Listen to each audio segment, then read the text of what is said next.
పరలోకమందున్న తండ్రి యేసు ప్రభు నాను మీకు వందనాలు ప్రభువా. ఈరోజు అందరూ మొఖాలంగడి నాకంటే కాలు బాగా మీకేమైంది మొఖాలంగడి. ప్రియ తండ్రి మీకు స్తోత్రాలు చెల్లిస్తూ ఉన్నాం. ఈరోజు గృహ కూడిక కొరకై మమ్మల్ని చేర్చినందుకు స్తోత్రాలు. ఈ వాక్యం మాతో మాట్లాడు ప్రభువా. మాకు ప్రతి విషయంలో మీరే చెప్పారు. ఆ వాక్యాలన్నీ మేము గుర్తించుకుంటూ కనపడేస్తాం. కృతజ్ఞలమై స్థుతి ఘనతమైన మా ప్రభావం చెల్లిస్తూ వచ్చిన వారు స్తోత్రా. ఇంకా కొంతమంది రావాలి ప్రభా, వారు కూడా నడిపించండి. ఇలాగా వారకార గృహ కూడికలు ఇళ్లలో కూడా జరగడానికి అనుకుంటాం. కృతజ్ఞతాస్తుతులను చెల్లిస్తూ వాక్యం ద్వారా మాట్లాడవలసి మనం యేసు చిన్నపిల్లల పరిచయంలో సహాయపడ్డారు. మీకు స్తోత్రాలు. కృతజ్ఞతాస్తుతులు చెల్లిస్తూ యేసు నామమున ప్రార్థించడి వేడుచున్నాము తండ్రి. దేవుని వాక్యంలో నుంచి కూర్చోండి. మత్తయి రాసిన సువార్త బైబిల్ వెనక నుంచి 15వ పేజీ, కొత్త నిబంధనలో కొత్త నిబంధన 15వ పేజీ. అది ఆ కొత్త నిబంధన కాడ తాడు ఉంటా, ఎర్రతాడు పెట్టుకో. కింద ఉంటుంది ఎర్రతాడు. కొత్త నిబంధన మత్తయి కాడ నుంచి పెట్టు చెప్తాను. 6వ అధ్యాయం 14వ పేజీ. అక్కడ నుంచి 14వ పేజీ, పైనుంచి 14వ పేజీ ఉంటుంది చూడు. పైన 14 పేజీ ఉందా? 6 కదా ఉందా? 6వ అధ్యాయం. ఎన్నో అధ్యాయం అది? 6, పేజీ నెంబర్ 6 పైన ఉంటుంది చూడు. 6 ఉంటుంది. 6 ఉందా? పైన పేజీ నెంబర్ పైన ఉంటుంది చూడు.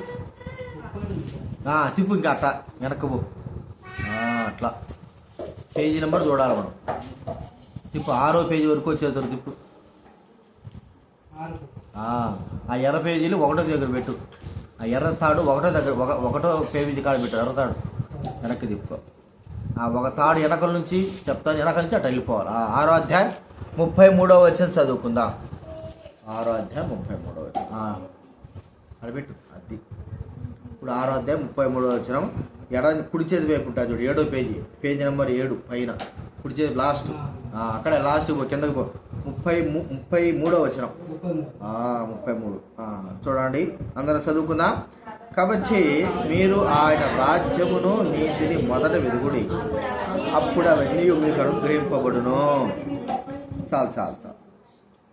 యేసు ప్రభువారు కొండ మీద చేసిన ప్రసంగంలో చివరి దిగది మనం చూస్తాం. చివరిదంటే ఇంకా ఉంది. ఇక్కడ ఆ మాట చెప్తున్నాడు. మొదట మీరు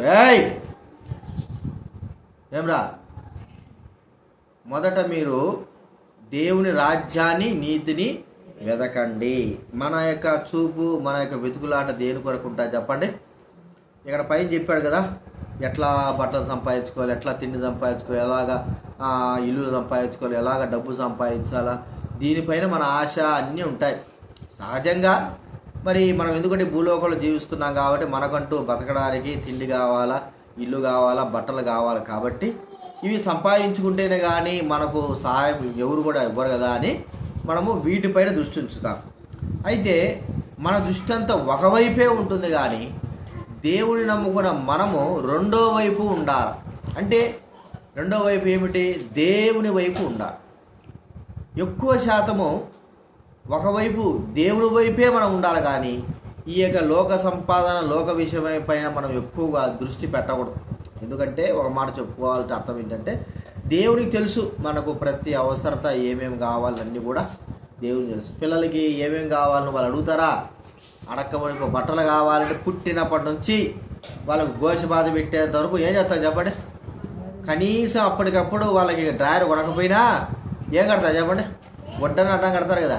అంటే వాళ్ళకి తెలుసు, తల్లిదండ్రులకు తెలుసు. వాడు అడుగుతాడా, నాకు గుడ్డ కట్టలేదు, డ్రాయర్ వేయాలా, ప్యాంట్ వేయాలి అడుగుతాడా? అవసరంలే. కానీ పుట్టిన తర్వాత నుంచి కూడా పిల్లలైన వారికి ప్యాంట్లు కొనడాలు, మంచి బనీలు కొనడాలు, ఇవన్నీ కూడా మనము చేస్తాం. అయితే ఇవన్నీ సహజంగా తల్లిదండ్రులైన వారికి ఎలాగా తెలుస్తాయో పిల్లలైన వారికి దేవుని విషయంలో కూడా మనము ఆయన మనకు అన్నీ కూడా ఇస్తాడనేటువంటి ఆలోచన ఉండి, రెండోదిగా మన చూపు ఎలా ఉండాలంటే పర సంబంధమైంది అంటే దేవుని సంబంధమైందిగా ఉండాలి.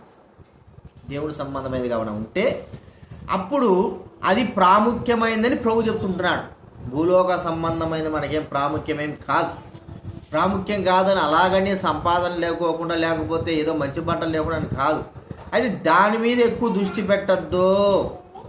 ఇది నశించిపోయేది. ఇవన్నీ కూడా సహజంగా ఇస్తాడు దేవుడు, మనం కూడా చేసుకోవడం ప్రాముఖ్యమే.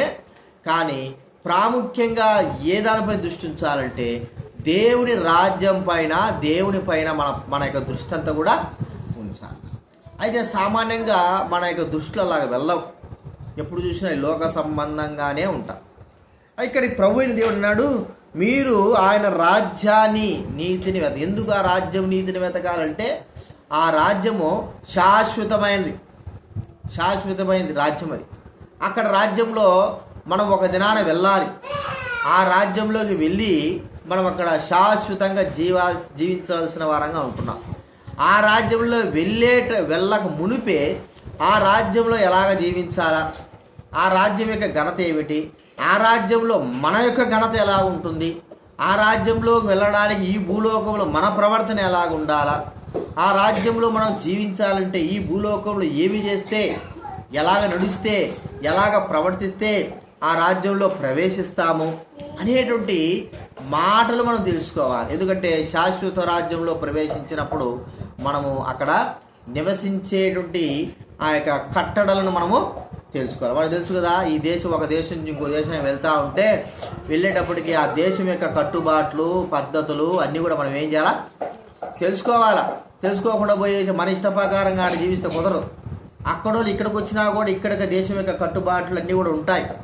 దేశం మారినప్పుడు ఆ పద్ధతుల ప్రకారంగా, ఆ పరిస్థితుల ప్రకారంగా మనము జీవించాలి. మన ఇష్ట ప్రకారంగా జీవించాలి వీలేదు. ఒక మాట మీకు చెప్తాను, మన దేశంలో డ్రైవింగ్ ఎటువైపు నడుపుతారు చెప్పండి? కుడివైపా, ఎడం వైపు నడపాల. అర్థమైందా? కారు చేసేటప్పుడు నడిపేటప్పుడు ఎడపోతారో ఎడం వైపే పోవాలి. నడిచేటప్పుడు నడవాలా, ఎడవైపే రావాలి. అది ఒక రూల్ మనకు. అర్థమైందా? కుడివైపు రాకూడదు, కుడివైపు పోకూడదు. ఇది ఒక రూలు. అయితే వేరే దేశాలు ఎలా రూల్ ఉంటుంది తెలుసా? కుడివైపు పోవాలా, కుడివైపే బైకులు కూడా, కార్లు కూడా వెళ్తాయి. అది రూల్. అది వేరే దేశాలలో, అన్ని దేశాల్లో ఎటుంటుందంటే కుడివైపు ఉంటుంది. మన భారతదేశంలో మాత్రమే ఎడవైపు ఉంటుంది. అక్కడోడు ఇక్కడికి వచ్చి నేను కుడివైపు నడుపుతానంటే కుదరదు. అర్థమైందా? రెండోదిగా స్టీరింగ్ కూడా ఎట్టుంటుంది, ఎడవైపు ఉండదు, వాళ్ళకి కుడివైపే ఉంటుంది. అర్థమైందా? మనకు ఎడమవైపు ఉంటే, ఎడమవైపు నడవాలంటే కుడివైపు స్టీరింగ్ ఉంటుంది. వాళ్ళు కుడివైపు పోవాలంటే ఎడవైపు వాళ్ళకి స్టీరింగ్ ఉంటుంది. అర్థమైందా మీకు? అక్కడ కట్టుబాట్లు అట్లా ఉంటాయి, అక్కడ పద్ధతులు ఉంటాయి. అవి మనం అనుసరించి వెళ్ళాలి. మన నీతి రాజ్యంలో మనం ప్రవేశించాలంటే దాని యొక్క కట్టుబాట్లు ఏంది అని మనం చూస్తే ప్రభు అన్నాడు కదా, మీరు ఆయన రాజ్య నీతిని ఏం చేయాలంటున్నాడు? మొదట వెతకండి. ఇప్పుడు ఆయన రాజ్యాన్ని నీతిని వెతకాలంటే అక్కడ రాజ్యంలో మనం ఎలాగా జీవించాలా, మన రాజ్యంలో ఎలాంటి పరిస్థితి కలిగి ఉంటే మనము ఆడ ఆశ్రయింపబడతాము, ఆ యొక్క పద్ధతులు ఏంటంటే భూలోక సంబంధమైన, ఇక్కడ వినాలిగా మీరు, భూలోక సంబంధమైన వాటిపైన అవి మనకు శాశ్వతము కాదు అని గుర్తించాలి. అర్థమైనప్పుడు రాజ్యంలోకి వెళ్ళాలంటే మొట్టమొదటగా ఈ భూలోక సంబంధమైనది ఏది కూడా శాశ్వతం. కూర్చో, నీకుంది నా చేతిలో. భూలోక రాజ్యంలో ఏది కూడా శాశ్వతమైనది కాదు అని మనం ఏం చేయాలా? గుర్తించాలి. అట్లాగా గుర్తిస్తేనే కానీ ఆ దేవుని రాజ్యంలో ఎలాగ ఉండాలో, ఎలాగ మెలగాలో, ఎలాగ బ్రతకాలో మనం తెలుసుకోలేము. మొట్టమొదటిగా మనం ఆలోచించాల్సిందంటే ఈ భూలోకంలో ఏది కూడా శాశ్వతమైనది కాదు. మొట్టమొదటిగా ఏది శాశ్వతం? మన జీవమే శాశ్వతం కాదు. ఈరోజు ఉంటాం, రేపు పోతాం కదా. మన ఇల్లు శాశ్వతం కాదు, లేకపోతే మన యొక్క వస్తు సామాగ్రి శాశ్వతమైనవి కావు, లేకపోతే మనకు కలిగిన డబ్బు కానీ, బంగారు కానీ, భూములు కానీ శాశ్వతమైనది కాదు. కాబట్టి మనము గుర్తించాల్సింది ఏంటంటే దేవుని రాజ్యానికి వెళ్ళేటప్పుడు వీటిపైన మన మనసు నిలపకూడదు, వీటిపైన మనకు ఆలోచన ఉండకూడదంటే శాశ్వతంగా ఉండకూడదని కాదు నేను చెప్పేది. అయితే 100%లో 70%, 30% వీటిపైన మన మనసును 70% ఏ వైపు ఉంచాలా? దేవుని వైపు ఉంచాలి. అసలుకే ఉంచకూడదని చెప్పడం కాదు. ఇప్పుడు ఒక వ్యక్తి దేవుని పరిచయం చేస్తున్న వ్యక్తి, దేవుని బిడ్డ అనుకుందాం, ఆ వ్యక్తి దేనిపైన దృష్టి ఉంచాలంటే ఈ లోక విషయమైన ధనము, ఈ లోక విషయమైన సంపాదన, ఈ లోక విషయమైనటువంటి ఆస్తులు, ఈ లోక విషయమైనటువంటి ఇల్లు, వీటిపైన దృష్టి ఉంచాడు. ఏది? పరలోక సంబంధంగా అన్నీ తెలుసుకొని కూడా అయితే అవి ఏముందిలే అనుకొని భూలోక సంబంధమైన వాటిపైన తన దృష్టి ఉంచడం ద్వారా తనకి ఎంత నష్టపడ్డాడో మనకు తెలుస్తుంది. చూడండి, దైవ గ్రంథంలో నుండి 2వ రాజుల గ్రంథం ముందు నుంచి, బైబిల్ ముందు నుంచి అన్నప్పుడు ముందుకు వెళ్ళిపోవాలి. 210 పేజీ నెంబర్ 310 పైన పేజీ నెంబర్ 310 బైబిల్ ముందంటే అక్కడ 310 పైన తీసుకో. 5వ అధ్యాయం 310 లేదా 311 పక్కనే ఉంటుంది ఇక్కడ. కుడి చేతి వైపు 6వ అధ్యాయం పైన ఉంటుంది. 26వ వచనం కుడి చేతి ఇటువైపు ఆలైనే పక్క కుడివైపు. అది కుడివైపు అంటే దాంట్లో కుడివైపు, ఒకవైపులో ఇంకా ఇటువైపు పక్కది ఇటు లైను, 2 లైన్లు ఉన్నాయి కదా. అది నువ్వు ఏలిపి చేయి పెట్టి దగ్గర అది కుడివైపులో 26వ వచనం చూడు, చదువు. 26వ వచనం చదవండి ఎవరైనా. అంతటా ఎలీషా వానితో, రథము దిగి నిన్ను ఎదుర్కొంటూ తిరిగి వచ్చినప్పుడు నా మనస్సు నీతో కూడా రాలేదా? ద్రవ్యమును, వస్త్రములను, ఒలీవ చెట్ల తోటలను, ద్రాక్ష తోటలను, గొర్రెలను, ఎడ్లను, దాసీలను సంపాదించుకొనుటకు ఇది సమయమా? చాలు. గెహాజీ అనేటువంటి వాడు ఏం చేస్తున్నాడు?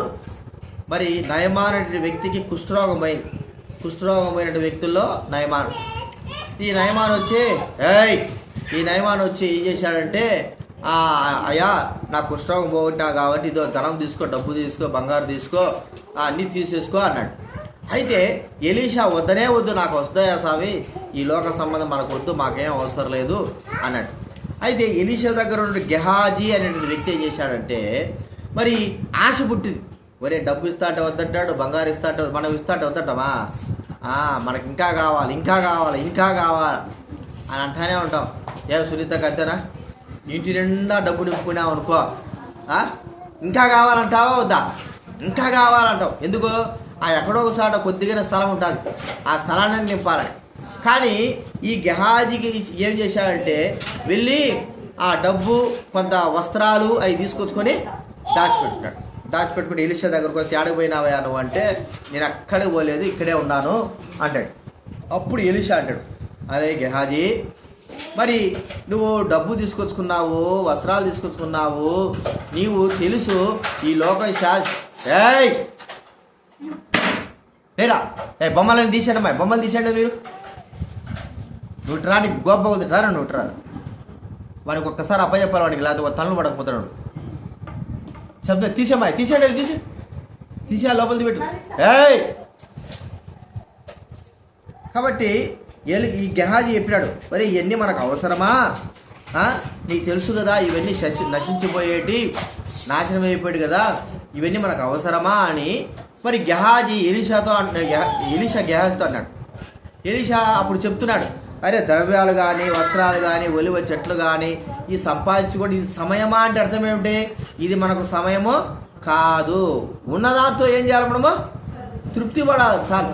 అత్యధికంగా ఎందుకు మనం ఆశ పడినామే అనుకో, ఆ ఆశ ఏం చేస్తుందంటే దేవుణ్ణి మనల్ని ఏం చేస్తున్నది?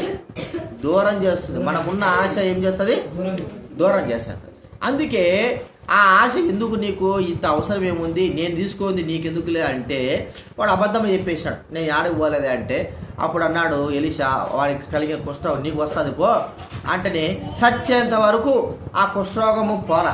మరి సంపాదించుకున్న డబ్బు కానీ, బంగారు కానీ ఎంత ఖర్చు పెట్టి ఉంటాడో గెహాజీ, ఏమైనా పోయిందా ఆ డబ్బు వలన?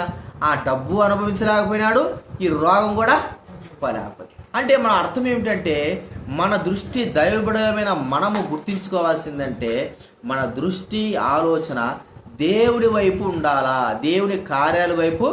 ముఖ్యంగా ఎంత శాతము మన జీవితంలో 70% కంటే ఎక్కువగా దేవుని వైపు, దేవుని కార్యాల వైపు మనము ఉండాలా. చూడండి, డబ్బు సంపాదించాలని ఆశపడుతూ ఉంది, వస్త్రాలు తీసుకోవాలని ఆశపడుతూ ఉంది, కానీ దైవికమైన వాటిపైన మన ఆశ లేదు కదా. దైవికమైన ఆశ అంటే అర్థం ఏమిటి? అరే నేను ఈరోజు ఒకరైనా దేవుడి గురించి చెప్పాలా, లేకపోతే ఈరోజు నేను దేవుని వాక్యం చదువుకోవాలా, ఈరోజు నేను దేవుని మాటలు నా బిడ్డలకు చెప్పాలా, ఈరోజు నేను దేవుడి సందులో ప్రార్థన చేసుకోవాలా. ఈ ఆలోచన వల్ల ఉండదు. అర్థమైందా? ఏం ఆలోచన ఉంటుంది చెప్పండి? ఈరోజు 50 రూపాయలు సంపాదిస్తే రేపు 200 సంపాదించాలా, ఈరోజు 500 సంపాదిస్తే రేపు 1000 రూపాయలు సంపాదించాలా. ఈ ఆలోచనే. ఈరోజు ఒక మంచి బట్టలు కొనుక్కుంటే రేపు 2 బట్టలు కొనుక్కోవాలా. అర్థమైందా? అయితే కొన్నామే అనుకో, దానివల్ల ప్రయోజనం ఏమిటి? మరుసటి రోజు అది మాసిపోతుంది, అది ఎప్పటికైనా చీకిపోయేటే. కానీ దేవుని కొరకై మనం చేసేవి పరలోక సంబంధంగా ఇవి ఏమవుతాయి? నిలిచి ఉంటాయి. అందుకే దేవుడు అన్నాడు, మీరు ఏమైనా సరే పరలోక సంబంధమైన వాటిని మీరు ఏం చేయాలా? వెతకాలా. ఇక్కడ ఇతను ఏం చేశాడు? డబ్బు కోసము ప్రయాసపడుతున్నాడు. అర్థమైందా? డబ్బు కోసం. డబ్బు వద్దని చెప్పడం లేదు. మళ్ళా డబ్బు మనకు అవసరమే, బైబిల్ గ్రంథం చెప్పే ద్రవ్యం అన్నింటికీ అక్కడికొచ్చును. కానీ ఈ ధనం పైన మన మనసును ఏం చేయకూడదు? నిలపకూడదు. ఈ ధనం సంపాదించుకోవాలా, అధికంగా సంపాదించుకునే ఆశ మనలో ఉండకూడదు.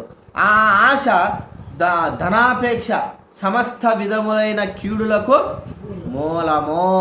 అర్థమైందా? సమస్త విధమైన కీడులకు మూలము అని అంటే పరలోక సంబంధంగా ధనం సంపాదించుకోవాలన్నట్టుగా మనం ఆలోచించాలి. ఇప్పుడు చూడండి, ధనం సంపాదించుకోవడానికి వెళ్ళిన వాడికి ఏం కలిగింది చెప్పండి?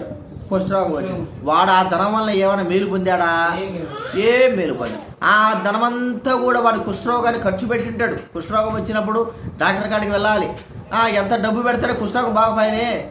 కుష్ఠరోగం అంటే వాడు ఎక్కడుండాలా? ఊరు బయట ఎక్కడో ఉండాలా. అలాంటి ఒక స్థితి కలిగిన వాడు మరి ఇక ఎవరు? గెహాజీ. కాబట్టి కుష్ఠరోగం వలన, డబ్బు వలన తనకు ఎంతో నష్టం. అదే డబ్బు వలన, అదే ధనాన్ని ఆత్మ సంబంధంగా తాను కానీ ఉపయోగించుంటే పరలోకంలో ఏం కలిగింది? అతనికి ధనము కలుగు. యేసుప్రభువు అన్నాడు కదా, మీరు ఈ భూలోకంలో డబ్బు సంపాదించుకోవద్దు. సంపాదించుకోకూడదంటే అంత సంపాదించుకోవడం కాదు, దానికోసం ఎక్కువ ఆశపడద్దు.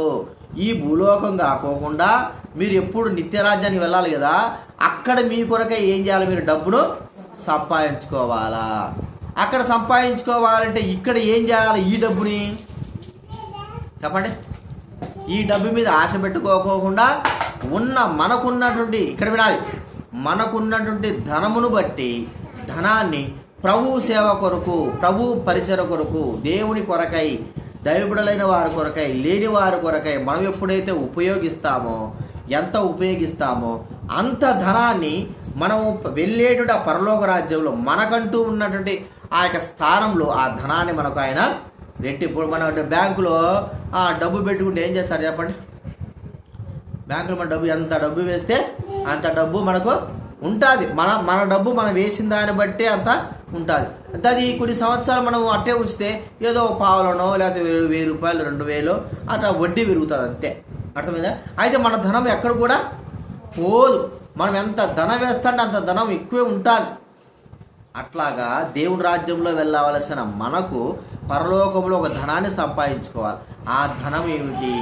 దేవుని రాజ్యం కొరకై పాటుపడే ప్రతిదీ, ఒక ఆత్మ తీసుకురావడానికి కొరకై పాటుపడే ప్రతి కార్యములో మనము ఆ ధనాన్ని సంపాదించుకుంటాం. అందుకే చెప్పేది ఊరికే కాదు, మీరు కూడా దేవుని సేవ చేయండి. మీరు కూడా సునీత ఇక్కడ చూడాలి. మీరు అసలు పిల్లలు వైపు చూడకూడదు. దేవుని రాజ్యంలో మీరు ఇక్కడ కూర్చోవాలి. మీరు ఇక్కడ కూర్చుంటే ఇక్కడ కూర్చోవాలి. మీరు చెప్తున్నా ఏమిరా? కాబట్టి ప్రతి పరలోక రాజ్యంలో ఏముంటుంది చెప్పండి? ధనము కలుగు. ఈ భూలోకంలో అందుకే ప్రభువు కొరక ఏదైనా సరే మనము చేసేటి ప్రతిదీ కూడా, మనము చెల్లించే ప్రతిదీ కూడా పరలోక రాజ్యంలో మనకేముంటుంది? ధనాన్ని కురుస్తుంది. అది మన దగ్గర నుంచి ఎవరు కూడా తీసివేయలేరు. అది మొట్టమొదటి మనం చూస్తుంటున్నాం ధన విషయమే. పరలోకంలో రాజ్యంలో ఏం సంపాదించుకోవాలి? మనము ధనం సంపాదించాలి. వాళ్ళ ధనం సంపాదించుకోండి. ఈ భూలోకంలో మనం ఏం చేయాలా? ధనం పైన ఆశలు తీసేసుకోవాలా. ఒకవేళ మనం సంపాదించిన దాంట్లో దేవుని కొరకై, దేవుని ప్రజల కొరకై, దేవుని సేవ కొరకై ఉపయోగించేదంతా కూడా ₹1 నువ్వు దేవుని కొరకై హృదయపూర్వకంగా వెచ్చిస్తే అది పరలోక రాజ్యంలో వ్యక్తిగతంగా మనకు ఏమవుతుంది, మనకు బ్యాంకులో వేసినట్టు ఎక్కడ పోదు, ఇంకెక్కడ పోయేదానికిలే. ఇది మనం గుర్తించుకోవాలి. అయితే ఇక్కడ సంపాదించుకోవాలనే తాపత్రయం పడినాం అనుకో, ఉన్నది కూడా ఊడుతుంది. ఒకరోజు ఉండొచ్చు, ఒకరోజు లేకపోవచ్చు. ధనానికి మనము శాశ్వతమైన చెప్పలేం. ధనము శాశ్వతము కాదు, అర్థమైందా? ధనము శాశ్వతము కాదు. ఒక రోజు ఉంటారు. ఉన్నదాన్ని ఏం చేయాలి మనం? ప్రభు కొరకై, ప్రభు సేవ కొరకై ఉన్నప్పుడు అది పరలోకంలో మనకు ఒక్కొక్క రూపాయిగా దేవుడు ఎత్తిపెడతారు. ఇది మొట్టమొదటిగా. రెండోదిగా పరలోక రాజ్యం వైపు చూడాలంటే చూడు, హగ్గయి గ్రంథం 2వ అధ్యాయం. హగ్గయి గ్రంథం 2వ అధ్యాయం.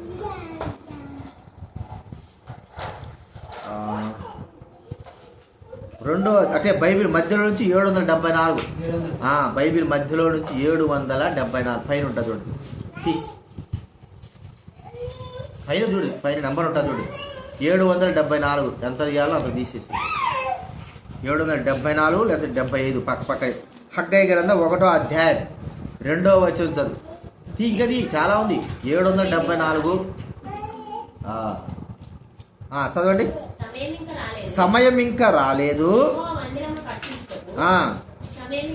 సమయం ఇంకా రాలేదని 774 ఉందా? 75 ఎంత పైన 74 ఉందా? 74 75 చూడు పక్కన హగ్గయి అని ఉంటుంది చూడు. 775 అదేనా? హగ్గయి గ్రంథం కనపడలేదు. హగ్గయి తిప్పు, పేపర్ తిప్పు ఇటువైపు. పేపర్ వేరే పేపర్. సరే, సమయం ఇంకా రాలేదు. చదవండి. యెహోవా మందిరమును కట్టుటకు సమయం ఇంకా రాలేదని ఈ జనులు చెప్పుచున్నారే. ప్రత్యక్షమై ప్రవక్త హగ్గయి ద్వారా ఈ మందిరం పాడై ఉండగా ఇండ్లలో నివసించుటకు ఇది సమయమా? యెహోవా సెలవిచ్చినదేమనగా ఆలోచించుకొనుడి,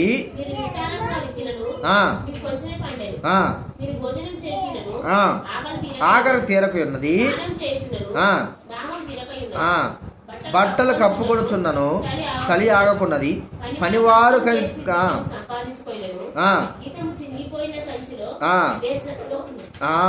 చాలు. ఇక్కడ అంటున్నాడు హగ్గయి, ఈ మందిరం పాడై ఉంటే మీరు సారంభి వేసిన ఇళ్లలో ఉన్నారు అంటే అర్థం ఏమిటి? భూలోకంలో ఇళ్ళు సంపాదించుకోవాలా, ఇళ్లలో మంచి ఇల్లు కదండి. ఇప్పుడు ఎవడైనా ఇల్లు కడతాడు అనుకో, వాడు 50,000తో కట్టాల్సిన చోటు 2 లక్షలతో కట్టాలి. 2 లక్షలతో కదండి. 50,000తో ఇల్లు ఉంటుంది. కానీ బడాయికి పోతాడు కొంతమంది, వాడు అంత కట్టినాడు, నేను వాడికంటే ఎక్కువ కట్టాలి. వాడు మార్బుల్స్ తెప్పించాడు, నేను ఇంకా మంచి తెప్పియాలి. అర్థమైందా? వాడు బాగా స్ట్రాంగ్గా కట్టాడు, ఇంకా స్ట్రాంగ్ కట్టాలి. అంటే కొన్ని ఇళ్ళల్లో పోతుంటే వారు కట్టించుకున్నటువంటి విధానం చూస్తే అదిరిపోతాం కదా. అంతే, మనం కట్టినేది ఇతరుడు ఎవడు కూడా కట్టకూడదు. సౌత్ అది దుబాయ్లలో అట్టుంటాయంటే అన్ని ఇల్లులు పెద్ద పెద్ద షేట్లు ఇల్లులు ఉంటాయి, బంగారుతో ఉంటాయి. చూడగా సునీత కెడు బంగారు, అర్థమైందా? బాత్రూమ్లు కూడా బంగారే, బాత్రూమ్లు బంగారు, చేతులు కడుక్కునేది బంగారు, స్పూన్లు బంగారు. మనం కూడా బంగారు తీసుకుందామా? సరే, అట్లా కాకపోయినా కూడా మినిమం సార్. కానీ ఇక్కడ అంటున్నాడు, మీరు సారంభి వేసిన ఇళ్లలో ఉన్నారంటే లోక సంబంధమైనటువంటి ఇంటిలో నేను ఇక్కడ ఉండాలా అనే తలంపు ఉండి మనం ఏం చేస్తున్నాం, మంచి మంచి ఇల్లు కట్టుకుంటూ దీనిపైన మన దృష్టిని ఉంచుతూ ఉంటున్నాం. అయితే ఏ దినానైనా సరే ఇల్లు ఏమైపోతుందో చెప్పండి? ఒక దినాన పోల్చబడాలి కదా. 100 సంవత్సరాలైనా కానీ ఈ ఇల్లు ఏం కావాలా? ఇప్పుడు ఇల్లు కట్టుకున్నారు, ఇంకా ఒక 70-60 సంవత్సరాలు ఉందనుకో, 70 సంవత్సరాలకి ఏం చేయాలి? ఇల్లు పడగొట్టి మళ్ళీ కొత్తది కట్టాల్సిందే. ఒక 100 సంవత్సరాలు వేసుకుందాం. అయితే దీనిపైన ఒక తాత్కాలికమైన ఇంటిపైన మన యొక్క దృష్టి ఎలాగ ఉంటుందో ఆత్మ సంబంధమైన ఇంటిపైన మన దృష్టి కూడా ఉండాలి. అది ఉండాలంటే భౌతిక సంబంధంగా ఉన్న దైవ మందిరం పైన మన దృష్టి కూడా ఉంచాలా. అర్థమైందా? ఇప్పుడు పరలోకంలో ఈ భూలోకంలో ఎలాగైతే మనకి ఇల్లులు ఉన్నాయో మనకు పరలోకంలో కూడా ఒక్కొక్కరి ఇల్లు ఉన్నాయి. దేవుడు యేసుప్రభువు ఉన్నాడు కదా, నేను నా తండ్రి దగ్గర పోతున్నాను, నా తండ్రి ఇంట అనేకమైన నివాసాలు కలవు, నేను వెళ్తాను, వెళ్ళిన తర్వాత మీకు స్థలము సిద్ధపరచడానికి వెళ్తున్నా. ఇప్పుడు మనకందరికీ ఆడ ఏముండదు చెప్పండి? ప్రభువు నమ్మి రక్షింపబడి మారు మనసు పొందిన బిడ్డలకందరికీ ఒక్కొక్కరికి స్థలం. అర్థమైందా? ఇప్పుడు నువ్వు ఇంకా జోతక్క నువ్వు చంద్రశేఖరం జీవించడానికి లేడా? మేమిద్దరు ఇక్కడ భార్య భర్తలం కదా, అక్కడ కూడా మేము 3 పిల్లలంటే కుదరదు. నువ్వే చంద్రశేఖరనే. ఇప్పుడు నీకంటూ ఒక సెంటు స్థలం కదండి. ఈ భూలోకంలో మనం బతకడానికి ఏం స్థలం ఉంది? ఒక సెంటు స్థలం ఉంటే చాలా. సెంటు కూడా కాదనుకో, ఒక ఈ రూమ్ అంతా వేసుకో, ఈ రూమ్ అంతా నాకు స్థలం ఉంటే చాలు, అప్పుడు నేను బతుకుతాను. ఈ భూలోకంలో మనకు ఆశ. మరి పరలోకంలో కూడా ఒక స్థలం కావాలా? పరలోకంలో స్థలం అది యేసుప్రభువు ఉన్నాడు, నా తండ్రి ఇంట అనేక స్థలాలు ఉన్నాయి. ఇప్పుడు ఇల్లు కట్టాలి. స్థలమే పెద్దది. ఇప్పుడు ఆ స్థలంలో నీకు ఒక స్థలం ఇచ్చాడు, ఎవరికైనా సరే మనకందరికి ఒక స్థలం ఇచ్చాడు. ఇప్పుడు స్థలంలో ఇల్లు కట్టాలా? ఎట్ట కట్టాలా? ఇక్కడ నుంచి పంపించే ప్రతి ఒక్క కార్యము పరలోకంలో ఒక్కొక్క రాయిగా నీ ఇంటికి కట్టబడుతుంది. అర్థమైంది మీకు? స్థలము ఫ్రీగా ఇచ్చేశాడు. ఇప్పుడు ఆ స్థలంలో నువ్వు ఉండాలా, ఒక గుడిసెలాగైనా సరే, పెద్ద భవంతి అయినా సరే, ఏదైనా సరే విలువగా ఉండాలని కట్టుకోవాలంటే భూలోకంలో మనకు కలిగిన ఇంటి కంటే పరలోక సంబంధమైన దాన్ని కట్టుకోవడానికి ఎక్కువగా మనం వెచ్చించవలసినటువంటి ధన సామాగ్రి లేకపోతే క్రియలు ఇవన్నీ కూడా పర సంబంధమైనవి అక్కడికి వెళ్తాయి. ఇప్పుడు డబ్బు చెప్పినాం కదా, పరలోకంలో ఏం కలుగుతాయి? మీకు ధనం.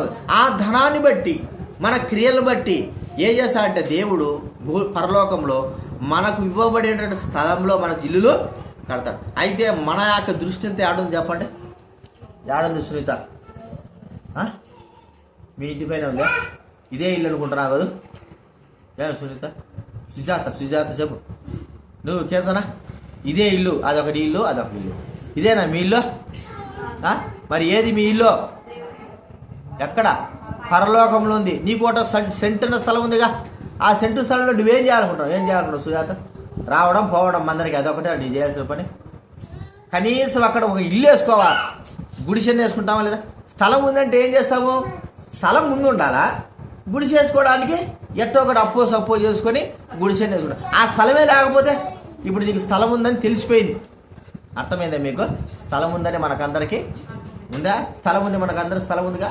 స్థలం ఉంది. ఇప్పుడు స్థలం ఉంటే ఆ స్థలంలో మనం ఏం చేయాలి? ఇప్పుడు ఇల్లు కడు. ప్రతి ఒక్కడికి ఎవరు చేస్తే వాళ్ళకే అది. నీ స్థలం నీదే, ఇది మా ఆయనది స్థలము, ఇది నాది స్థలం అని కుదరదు. ఆడ ఇక్కడే చచ్చిపోయేంత వరకు ఇక్కడే భార్యాభర్తలనే సంబంధం. చచ్చిపోయిన తర్వాత మనం అందరము దేవుని బిడ్డలుగా దూతలుగా వెళ్ళిపోతాం అంతే. అక్కడ ఎవడికి వాడే యమునాతిరే. అంటే ఎవరికి వాళ్ళు ఈ భూలోకంలో వ్యక్తిగతంగా మనము ఆ స్థలంలో మనం ఇల్లు కట్టుకోవడానికి చేసినటువంటి ప్రయత్నాలు ఇక్కడ చేస్తే అక్కడ మన కొరకై దేవుడు ఏం చేస్తాడు? నువ్వు ఇచ్చే వస్తు సామాగ్రి. అర్థమైందా? ఇప్పుడు ఇల్లు మేస్త్రి కట్టేవాడు ఉంటాడు. ఈ ఇంటికి ఏం చేశాడు? రామదాసుని ఏం చేశాడు? ఇల్లు కట్టాలి బాగా అంటే సిమెంటు నువ్వు స్లాబ్ వేయాలి మంచిగా, 100 సంవత్సరాలు రావాలి అనుకో. చెప్తాడు ఏమని? 12 mm రాడ్ తీసుకురా, మంచి చిప్స్ తీసుకురా, అన్నీ తెచ్చిస్తే ఏం చేస్తాడు మేస్త్రి? తెచ్చేటన్నీ ఎట్లుంటాయి? విలువైనట్టు ఉండాలి. నేను కర్రలు తీసుకొస్తా పాత అంటే సరిపోయా. వాడు కూడా కర్రలు తీసుకొస్తే పాతాడు. 2 రోజులకి ఏమైపోతుంది చెప్పండి? 2 రోజులకే వర్షం వచ్చినాక పైకి కప్పేలు వేసిపోతుంది. ఇంకా వర్షం కూలిపోతుంది. అదే ఇల్లు గట్టిగా ఉండడానికి ఇక్కడ రామదాసు ఏం చేశాడు? మంచి మంచి సామాగ్రి తీసుకొచ్చాడు. ఒక్కోటే కాదు, ఊరికే పై కప్పే వేయడం కాదు, లోపల ఇంకా అందం ఉండడానికి ఏం చేశాడు? ఇంకా డబ్బు వెచ్చించినాడు. అర్థమైంది మీకు బాగా? ఈ భూలోకంలో కట్టేవాడు ఎవరు? మేస్త్రి. మేస్త్రికి ఇచ్చేటువంటి విలువైన వస్తువులను బట్టే మేస్త్రి ఏం చేస్తాడు? మేస్త్రి డబ్బు తీసుకురాడు. మనము మన ఇంటి కొరకై మేస్త్రికి అప్పచెప్తే మేస్త్రి ఏం చేస్తాడు చెప్పండి? ఇల్లు కట్టి మనకు చక్కగా ఇస్తాడు. మనం ఇచ్చేదంటే మన పరలోకంలో కూడా మనకి ఇల్లు కట్టాలంటే ఏమి ఇవ్వాలి మనము? దేవుని కార్యాలు, దేవుని నీతి, దేవుని కార్యాలు అవన్నీ కూడా ఏం చేయాలా? మనం ఒక్కొక్కటి ఇవ్వాలి, దేవుడికి ఇవ్వాలి. మనం చేసే పనులు, మనం చేసే కార్యాలు మనం చేసే నీతి కార్యాలు, దేవుడి బిడ్డలకి ఇచ్చే విధానం, దైవ సేవకి ఇచ్చే విధానం, వీటన్నిటినీ దేవుడు లెక్కేసుకుంటూ, ప్రభా ఇది నేను చేశాను కదా, నా పరలోకంలో నాకు ఒక ఇల్లు నువ్వు కట్టు ప్రభా అంటే ఒక్కొక్క రాయి మనం ఇచ్చిన దాన్ని బట్టే అక్కడ పరలోకంలో ఒక్కొక్క రాయి కట్టి మనం వేసాడు. ఈ లోకంలో మనం చచ్చిపోయిన తర్వాత మనకు కట్టించుకున్న ఇంటిలోకి మనం ఏమవుతామో అర్థమైందా మీకు? కాబట్టి ఎందుకు ఇక్కడ సంపాదించుకోకూడదురా నాయన ఇల్లు ఇవన్నీ ఆస్తులు అంటే ఇక్కడ శాశ్వతము కాదు. ఆ దినాల్లో దైవముడైన వారు యెహోషావులు పెద్దల గురించి తెలిపిందంటే, సంఘ పెద్ద ఒక ఆయన మంచి ఉన్నత స్థితిలో ఉన్నవాడే, మంచి ఆఫీసర్. ఆయన చనిపోక మునుపు మరి రిటైర్డ్ అయిన తర్వాత కూడా ఒక రేకులింట్లో ఉన్నాడట. రేకులింట్లో ఏమి సంపాదించుకోలే, దేవుని కొరకై, దేవుని సేవ కొరకై, పరిచయం కొరకై అన్నీ కూడా అర్పిస్తూ వచ్చాడు. అడిగారు, ఏమయ్యా ఇంతగా నువ్వు పరిచయం చేసినావు, ఒక సంఘ పెద్దగా భక్సి గారితో పాటు సేవ చేసినావంటే, ఈ లోకం నాది కాదు, ఇక్కడ ఉండేది నా ఇల్లు కాదు, నేను పరలోకంలో నా ఇంటి కొరకు సంపాదించుకున్నా నేను అని చెప్పిన మాటలు. ఇప్పుడు మనం ఏం చేస్తున్నాం చెప్పాలా? లోకంలో సంపాదన ఇంటి కొరకు అన్నీ కూడా కూర్చుకుంటున్నాం. మంచిదే, మరి ఇదేమైనా ఉంటుందా? ఇదేమి శాశ్వతంగా ఉండేదేమి కాదు. మరి దైవం కొరకై దేవుడు చెప్పిన మాట మనం గుర్తించుకోవాలి. మీరు పైనున్న వాటినే వెతకండి. పైన మనకు ఒక స్థలం ఉంది, ఆ స్థలంలో మనం ఇల్లు కట్టుకోవాలా. ఆ ఇల్లు కట్టుకోవడానికి నేను ఏం చేస్తున్నాం? వ్యక్తిగతంగా నీవు కట్టుకోవాల్సిన ఇంటిలో నువ్వేం చేస్తున్నావు, నేను కట్టుకోవాల్సిన ఇంటిలో నేనేం చేస్తున్నాను.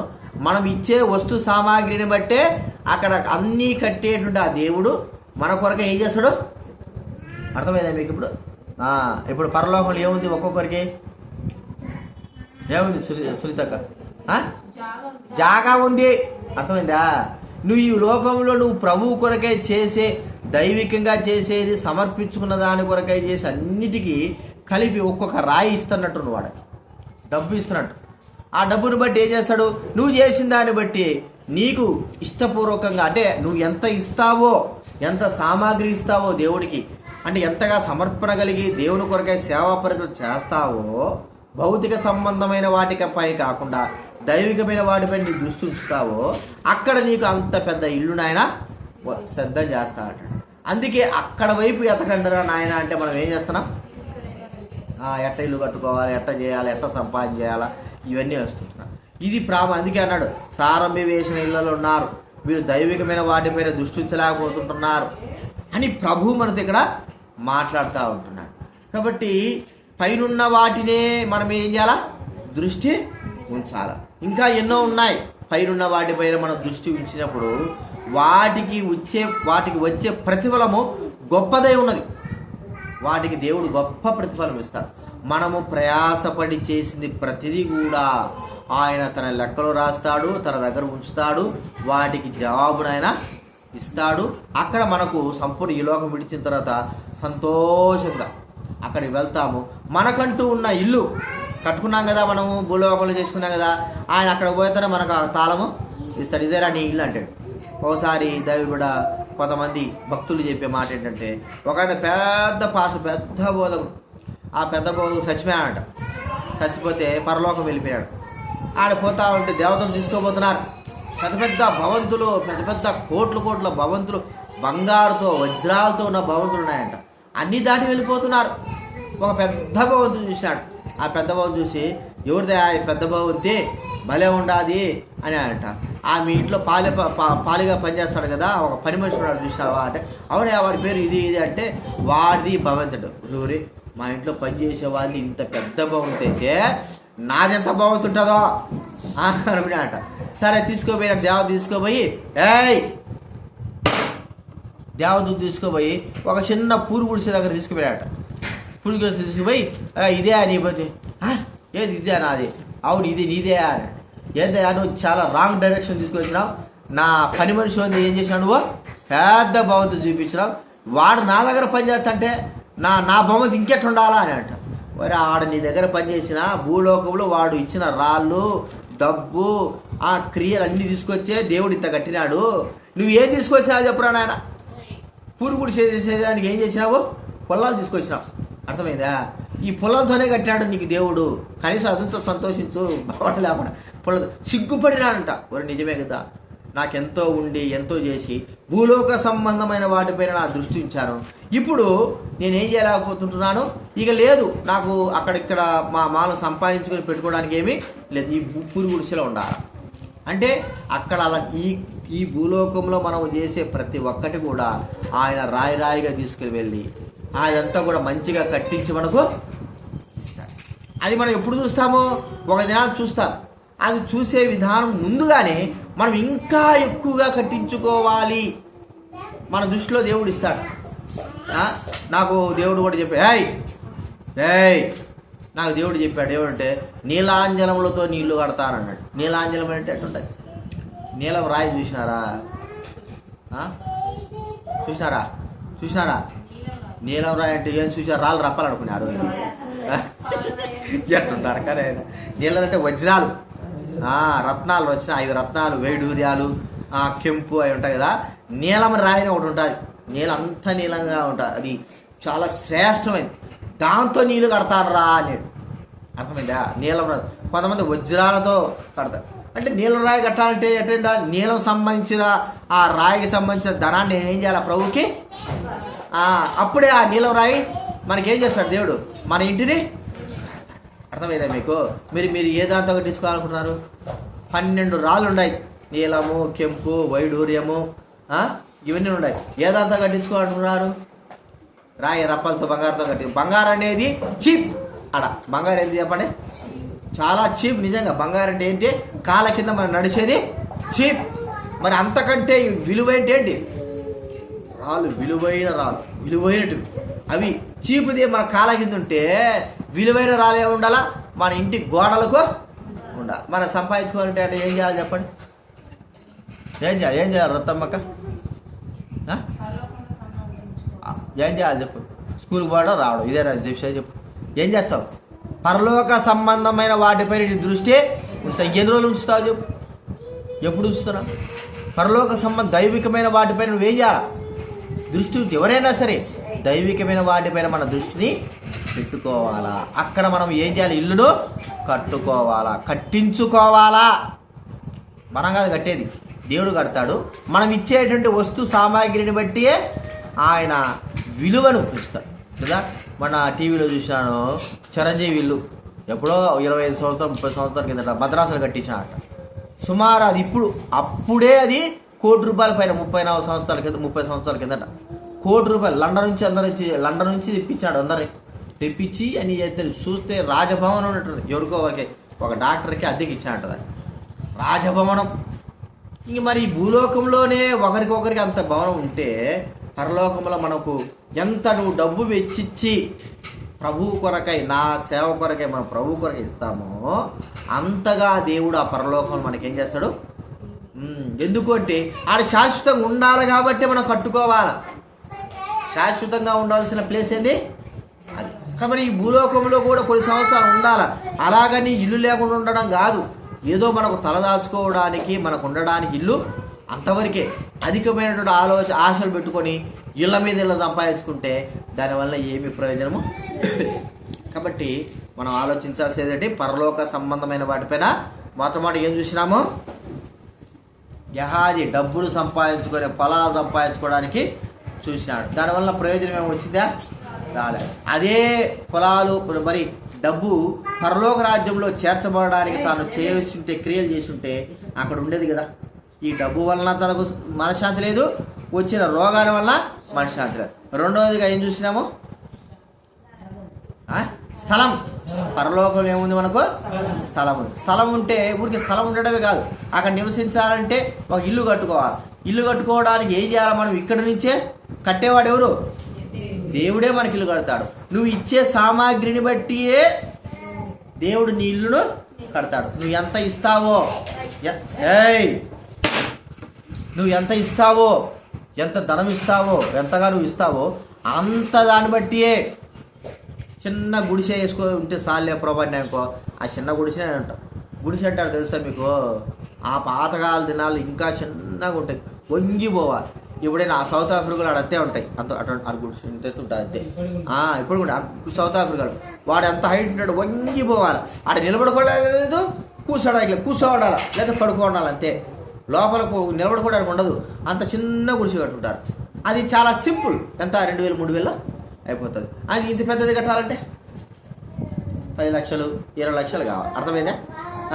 హైట్ను బట్టి, మనం కట్టుకునే విధానాన్ని బట్టి, దాన్ని బట్టి డబ్బు ఎక్కువ పెరుగుతుంది. అలాగా పరలోకంలో మనం కట్టుకోవాల్సినటువంటి ఆ యొక్క ఇంటికి మనం వెచ్చించేటువంటి దైవ ప్రేమ, దైవ సేవలు అన్నిటికీ కలిపి, క్రియలన్నిటికీ కలిపి ఆయన అక్కడ మంచి ఇంటిని కడతారు. ఇప్పుడు మీరు ఆలోచించుకోవాలా, ఏం కట్టుకోవాలనుకుంటున్నాం? సునీతక్క చెప్పు, ఏం ఇల్లు కట్టాలనుకుంటున్నాం? ఇంటికి పోయి రావడం పాడుతున్నాడు అదేనా నీళ్ళు? నువ్వే జ్యోతక్క వజ్రాలు కట్టాలంటున్నా? వజ్రాలు కట్టాలంటే తప్పేం లేదు, నవ్వడం కాదు. నువ్వే ఇస్తావు అది చెప్పు ముందు. నువ్వేం కట్టించుకుంటావు? ఊరికే గుడిసింటే చాలంటావా? అది సిగ్గుపోతుంది. గుడిసింటే ఇన్ని రోజులు బతికి ఆ బతికి సిగ్గే ఉండదు. నువ్వేం చేయాలనుకుంటున్నావు? సూర్య తిడతారా? ఏం లేదు, మనకి ఏం తెలియదు. నువ్వు రతమ్మక్క ఏం కట్టించుకోవాలనుకుంటున్నావు? వజ్రాలు. నువ్వు కూడా వజ్రాలు ఏం కావాలా? ఊరికే కాదు, కష్టపడాలి. నువ్వే శారదా సుజాత్ చెప్పు. కెంపు అంటే ఊరికే రాదు. కెంపులు ఎప్పుడైనా చూసినావా? కెంపు ఒకసారి యూట్యూబ్లో చూడు, దానికి ఉన్న విలువ కూడా చూడు. అర్థమైందా? నువ్వు వజ్రాలే కట్టడం ఊరికి అనుకోవడం కాదు, మనకు అందుకే రక్షింపబడి ఆ వజ్రాలతో కట్టాలంటే దానికి విలువను మనం ఏం చేయాలా?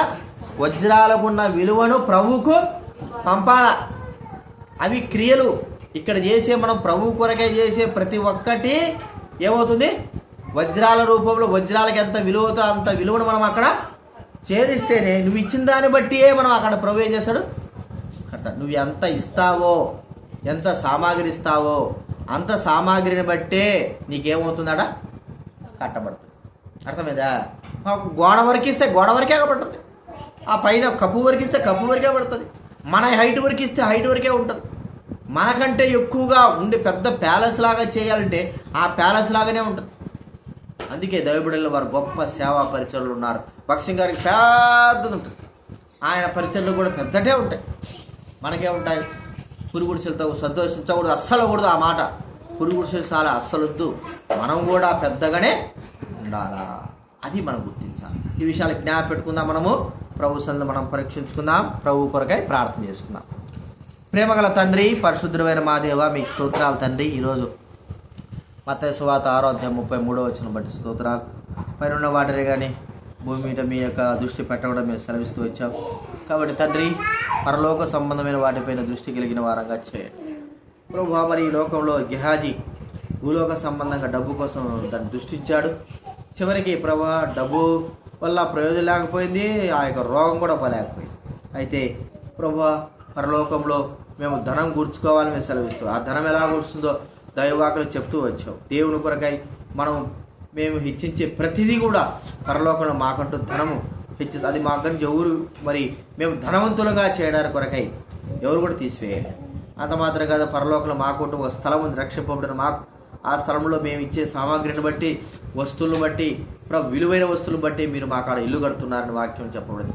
అది మేము ప్రభా మరి హృదయపూర్వకంగా తీసుకోవడానికి అది ఆలోచించి, నిజమే మేము ఒక్కొక్కరు ఒక్కొక్క వ్యక్తిగతంగా వజ్రాలు కానీ, నీలములు కానీ, కెంపులు కానీ, బంగారు కానీ, ఏదైతే మేము ఇక్కడ వాటికి సంబంధించినటువంటి విలువైన వాటిని మేము అందిస్తామో అదే పరలోకంలో కట్టబడుతుంది వాక్యం చెప్పారు.